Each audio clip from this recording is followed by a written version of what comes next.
መርሲ ባክስቷ የተነሳ ከሁሉም ቤተሰቦቿ ጋር ተጣልታለች። መርሲ ከአክስቷ ጋር የሰራ የነበረችው ሴራ ሁሉ አሁን ላይ ምን እንደተገለጠላት ባታቀውም በድንገት ተገልብጣ ወደ ቤተሰቦቿ ጋር ለማድላት ጀምራለች። ግን ደግሞ ቤተሰቦቿ ምንም ያላመኗት ሲሆን በተለይ ወላጅ አባቷ በፍጹም ሊያምናት አልፈለገም። አሁንም ከዛች ከተረገመች አክስትሽ ጋር አጸደጋ ስለምታወሪ በፍጹም አላምንሽም ይላታል። መርሲ ለአባቷ ሻይ አፍልታ ጧት የልጅ ወጉ ይድረሰኝ አባቴ መርቀኝ በማለት ወደ አባቷ ይዛለት ትሄዳለች። ሻዩን ይዛለት ስትሄድ አባት መኝታ ቤት ስለነበረ ለምንድነው ይዘሽ የመጣሽው ሲላት አባቴ ላንተ ነው ያመጣውልህ ስትለው በፍጹም ወንድምሽን ልትገይ እየተደራደርሽ ልጅ ጭራሽ እኔም አልሞት አልኩሽና እኔን ለማጥፋት እያፈላሹን ሻይ አሁን ይዘሽ ከመኝታ ቤቴ እንድትወጭ ፈልጋለሁ። በፍጹም አልጠጣም፣ ወስደሽ ድፊው፣ ከዛ እቃውንም በደንብ ጠቢው፣ አሊያ ደግሞ እቃውን ጣዩ ይላታል። መርሲ በጣም ትደነግጥና አባቴ ምን እያልከኝ ነው? እኔ አሁን ትናንትና የምታውቃት መርሲ አይደለችም፣ በጣም ተቀይሬያለሁ። አዎ ከዚህ በፊት እርግጥ ልክ ነህ፣ አክስቴ በጣም መርዛኝ ነበረ። አሁን ግን በፍጹም ይሄን ነገር አላደርግም፣ እባክህን ይቅር በሉኝ።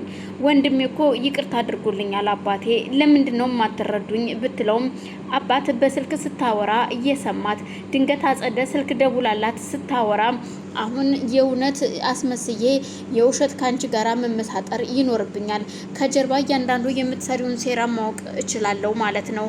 ምክንያቱም የማቀው ያንን ሴራ ካንቺ ጋር ሰላም ፈጥሬ ያለው ብዬ ከሆነ ነው እንጂ ያለበለዚያ ግን በፍጹም የምታደርጊውን ነገር ማወቅ ስለማልችል ግዴታ ተመሳስዬ ካንቺ ጋር ማውራት ይኖርብኛል በማለት መርሲም ይሄን ነገር በመልካም ጎን ስላሰበችው አጸደ ጋር ስታወራ አዎ አክስቴ እንዳልሽኝ እያደረኩኝ ነው፣ ሁሉንም ይቅርታ እንዲያደርጉልኝ እየሞከርኩ ነው። ግን ደግሞ እንዳልሽኝ ደግሞ ስራዬን ከጀርባ ሰራለው። ከነሱ ጋር ግን ምንም እንደማላቅ መስዬ ነው ሁሉንም እየቀረብኳቸው ያለሁት። ወንድሜ ይቅርታ እንዳደረገልኝና አባቴ ግን ትንሽ ይቀረኛል በማለት ስትነግራት አባት በር ላይ ቆሞ ድንገት ያዳምጣት ነበረ።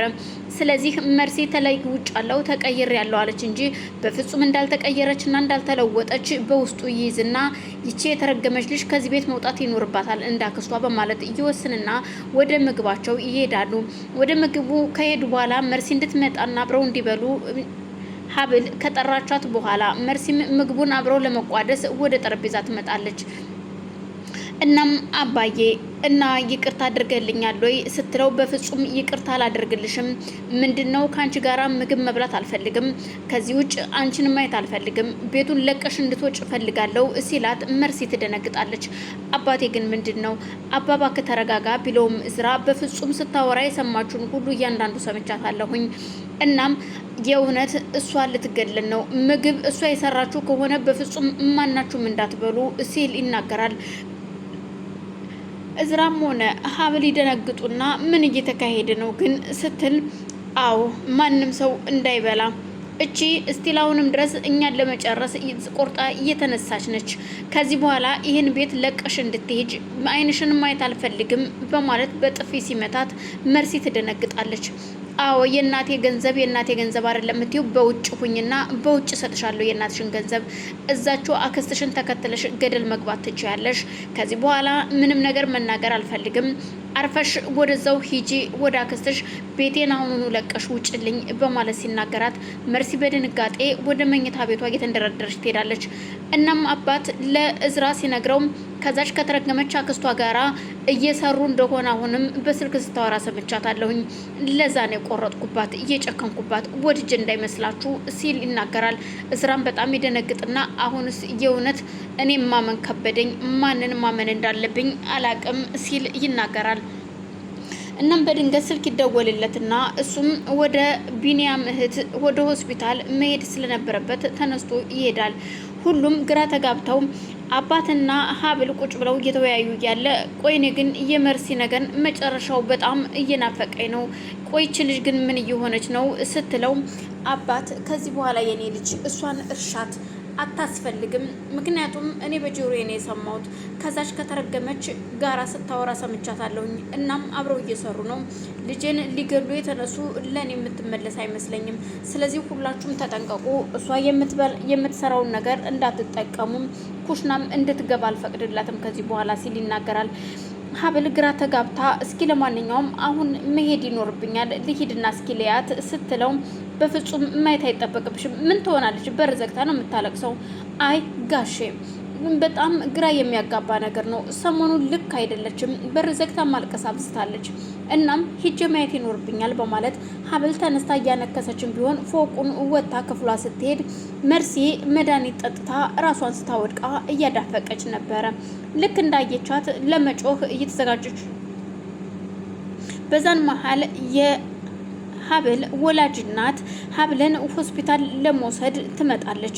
ስትመጣ ጋሽ ሳሎን ቁጭ ብሎ ስለነበረ ይቅርታ እንዴት አደራችሁ ሳልደውልላችሁ መጣሁኝ ስትል አንቺ መልካም ሴት እንኳን ደህና መጣሽ በማለት አቀባበል ካደረጉላት በኋላ በጣም ጥሩ ሴት ነሽ እግዚአብሔር ያክብርልን፣ የሀብል ዛሬ የሕክምና ቀጠሮ አለና እሷን ለወስዳት ፈልጌ ነው። አይገርምም? እኛ ግን ረስተነዋል። አንቺ ግን በጣም ተቸገርሽ። እኛ ራሱ እኮ ማስደረግ እንችላለን ሲላት አይ አደጋውን እስካደረስኩኝ ድረስማ እኔ ራሴ ነኝ መውሰድ ያለብኝ በማለት እያወሩ ያለ ቆይ ትመጣለች። አሁን እንኳን ተሽሏታል፣ ደህና ነች፣ ያው ትንሽ ነው የምታነክሰው ሲላት በዛር መሀል ሀብል ትጮኻለች።